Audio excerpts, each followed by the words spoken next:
તમે એસટી બસમાં ચોરીની ઘટનાઓ વિશે તો સાંભળ્યું હશે, પણ અમદાવાદમાં એક ચોરે ભારે કરી. આ ચોર આખે એસટી બસ જ ચોરી ગયો. કૃષ્ણનગર બસ સ્ટેશનમાંથી બસની ચોરી થઈ ગઈ અને દોડધામ મચી ગઈ. કૃષ્ણનગર બસ ડેપોમાંથી બસ ચોરી થઈ હોવાના સમાચાર વાયુ વેગે સમગ્ર વિસ્તારમાં પ્રસરી જતા લોકોમાં કુતૂહલ સર્જાયું કે આટલી મોટી બસ કોણ ચોરી ગયું હશે. સરકારી એસટી બસની ચોરી અંગે ડેપો મેનેજરના ધ્યાને આવતા પોલીસને જાણ કરી હતી. નરોડા પોલીસે એસટી બસ અંગે તમામ વિગતો મેળવી કાયદેસરની ફરિયાદ નોંધી. પોલીસે અલગ અલગ ટીમો તપાસ માટે દોડાવતા સીસીટીવી અને ચોક્કસ બાતમી મેળવતા એસટી બસનું દહેગામ પાસેનું લોકેશન મળ્યું. કનીપુર પાસે એસટી બસ રોડ ઉપર પડી હતી અને આ બસ લઈ આવનાર ચાલક પણ ત્યાંથી મળી આવ્યો હતો. 2024ના રાત્રે 11 વાગે કૃષ્ણનગર બસ સ્ટેશનમાંથી એક સરકારી બસની ચોરી એવી અમને સવારે 11 વાગે ડેપો મેનેજર અહીંયા આવેલા અને એક ફરિયાદ આપેલી.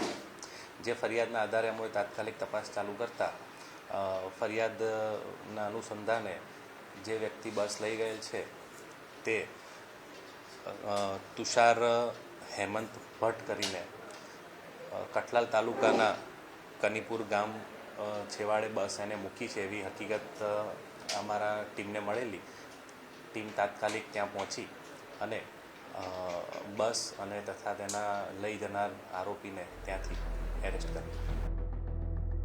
પકડાયેલ આરોપી તુષાર ભટ્ટ અગાઉ કોન્ટ્રાક્ટ પર એસટી બસમાં ડ્રાઈવર તરીકે નોકરી કરતો હતો, પરંતુ છેલ્લા ઘણા સમયથી બેકાર હતો અને માનસિક અસ્વસ્થ હાલતમાં પોલીસને મળી આવ્યો હતો.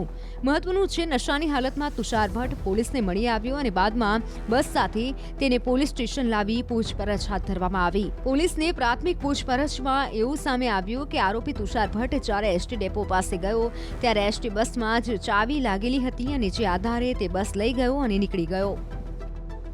આરોપી તુષાર હેમંત ભટ્ટ એ ધોરણ 12 પાસ છે. એના પિતાજી શિક્ષક છે. એના જે વાઈફ છે એક રાજસ્થાન હોસ્પિટલમાં નર્સ છે. એની માતા છે ઘરકામ કરે છે. આરોપીનું બેકગ્રાઉન્ડ જાણવા મળ્યું છે કે 2005થી એક માનસિક છે થોડું એનું બીમારી અને એની દવા લઈ રહ્યા છે. આરોપી તુષાર હેમંત ભટ્ટ એ ધોરણ 12 પાસ છે. એના પિતાજી શિક્ષક છે. એના જે વાઈફ છે એક રાજસ્થાન હોસ્પિટલમાં નર્સ છે. એની માતા છે ઘરકામ કરે છે. આરોપીનું બેકગ્રાઉન્ડ જાણવા મળ્યું છે કે 2005થી એક માનસિક છે થોડું એનું બીમારી અને એની દવા લઈ રહ્યા છે. જોકે ચોરી કરવાની લઈને ચોરનો ઈરાદો શું હતો તેનું કારણ સામે નથી આવ્યું. જોકે નવાઈની વાત તે છે કે એસટી બસ ડેપોમાંથી આખી સરકારી બસ લઈ ફરાર થઈ જાય ત્યાં સુધી ડેપો મેનેજર કે અન્ય કોઈ વ્યક્તિને જાણ કેમ ના થઈ.